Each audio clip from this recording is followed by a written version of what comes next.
Bismillahirrahmanirrahim. Assalamualaikum warahmatullahi wabarakatuh. Alhamdulillahirabbil alamin wa bihi nasta'in ala umuri din wa ala alihi wa sahbihi rasulillahi ajmain. Amma ba'd. Alhamdulillah, pada kesempatan kali ini saya Adis Pianto mengangkat judul tokoh storytelling saya, yaitu Salahuddin Al-Ayyubi. Salahuddin Al-Ayyub terkenal salah satu tokoh Islam yang membebaskan Baitul Maqdis. Sebelum membebaskan Baitul Maqdis, Salahuddin Al-Ayyubi belum dikenal oleh siapa-siapa. Salahuddin Al-Ayyub mempunyai nama asli yaitu Yusuf bin Najmuddin Al-Ayyubi. Lahir di kota Irak, Tikrit pada tahun 1137 bertepatan dengan 532 Hijriah. Dan dia mempunyai seorang paman bernama Asaduddin Sirk. Suatu kecil beliau diasuh di bawah kesultanan Imamuddin. Perlu kita ketahui, ayah dan pamannya bekerja sebagai pejabat di kesultanan di bawah pimpinan Imamuddin. Setelah diasuh di bawah naungan Imamuddin, dia diajar ilmu agama, hadis, sirah-sirah Nabi, baca Al-Quran, segala macam ilmu agama dia pelajari sehingga menjadi kuat keimanannya di bawah naungan Kesultanan Imamuddin. Di sana diajari juga cara berkuda, berperang, dan sebagainya. Dan satu dari Imamuddin ini adalah niatnya untuk menaklukkan, membebaskan Baitul Maqdis.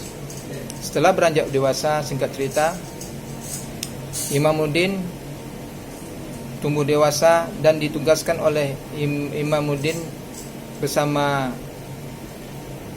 Imamuddin menugaskan pamannya yaitu Asaduddin Sirku bersama Salahuddin Al-Ayyub ke Mesir. Di sana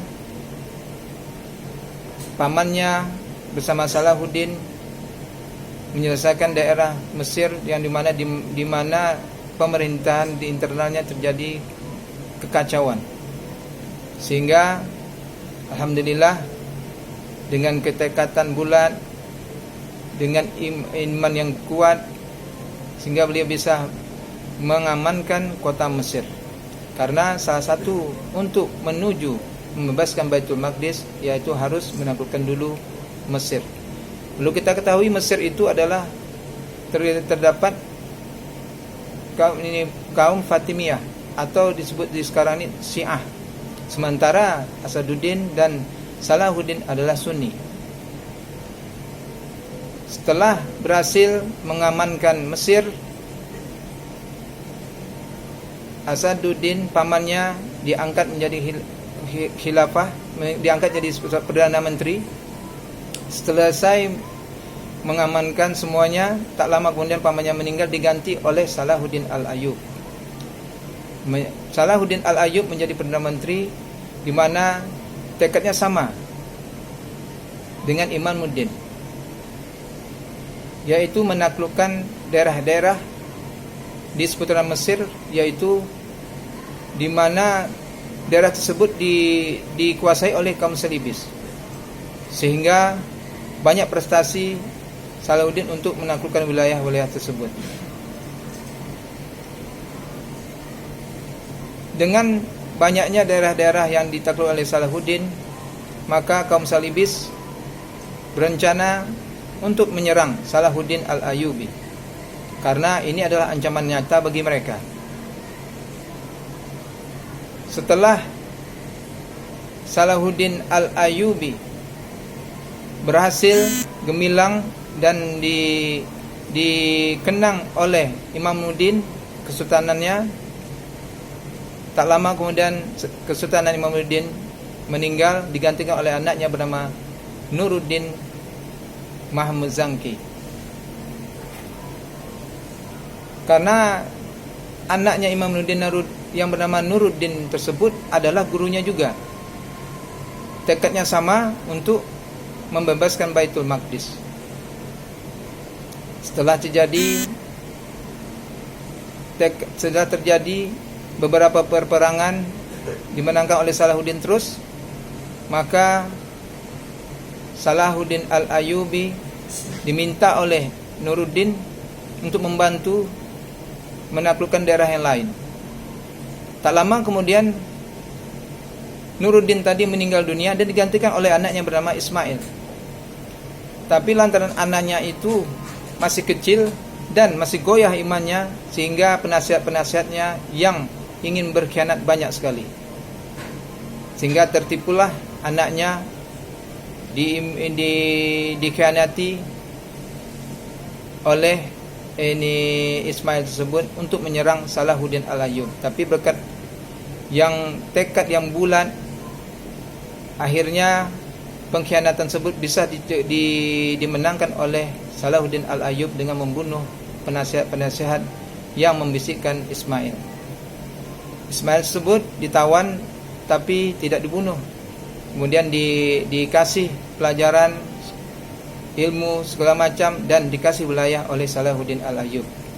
Otomatis seluruh kekuasaan langsung dipegang oleh Salahuddin Al-Ayyub. Semenjak itulah dia menjadi Kesultanan Salahuddin Al-Ayyub. Setelah banyak kota-kota yang berhasil ditaklukkan Salahuddin Al-Ayyub dan punya misi untuk membebaskan Baitul Maqdis dengan cara setiap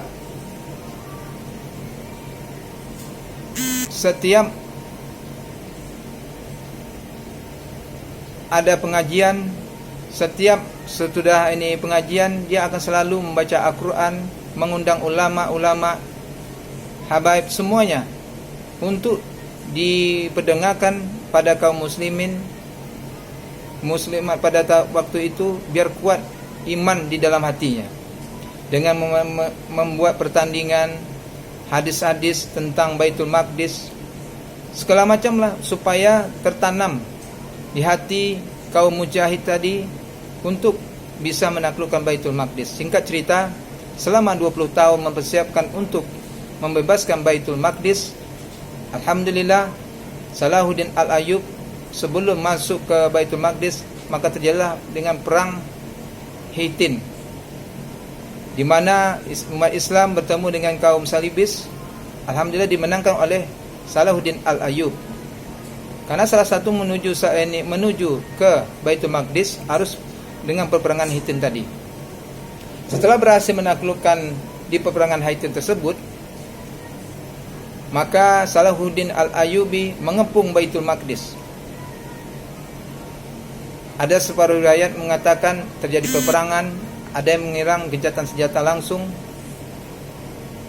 Bermacam-macam dalil lah, cerita lah yang kita dapati. Maka kaum Salibis meminta gencatan senjata. Akhir singkat cerita, Salahuddin Al-Ayyub menyanggupi dengan syarat seluruh kaum, baik itu Nasrani atas nama kaum Salibis tadi, keluar dari Baitul Maqdis dengan keamanan dari Salahuddin Al-Ayyub.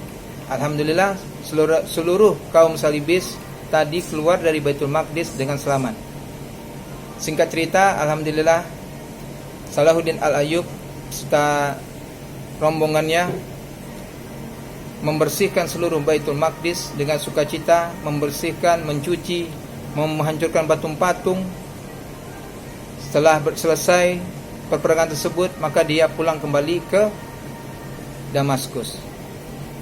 Singkat cerita, setelah selesai peperangan, suatu saat dia menjenguk, melihat orang-orang pergi haji pada saat itu. Sepulang dari melihat haji, pas keadaan udara lembab, musim dingin, maka jatuh sakitlah Salahuddin Al-Ayyubi. Kisah cerita tersebut bermacam-macam kita dapati. Kebanyakan 12 hari sebelum meninggal. 12 hari sebelum meninggal, 9 harinya pingsan, kemudian mengembuskan nafas terakhir, yaitu pada hari ke-12. Dengan kepergiannya Salahuddin tersebut, meninggalkan kesan yang begitu dalam, baik itu umat Islam, apalagi kaum salibis ya, yang non muslim pun sangat mencintai Salahuddin, karena Salahuddin tersebut menjadi kesultanan adalah pemimpin yang sangat adil, karena memimpin di bawah pimpinannya baik itu Islam maupun kaum non Islam semuanya adil dan aman di bawah naungannya, hak-haknya terpenuhi. Maka tidak heran waktu meninggalnya Salahuddin Al-Ayyub, pemakamannya seperti memakamkan seorang nabi. Betapa orang-orang terkejut, tidak percaya dengan kepergian Salahuddin Al-Ayyub.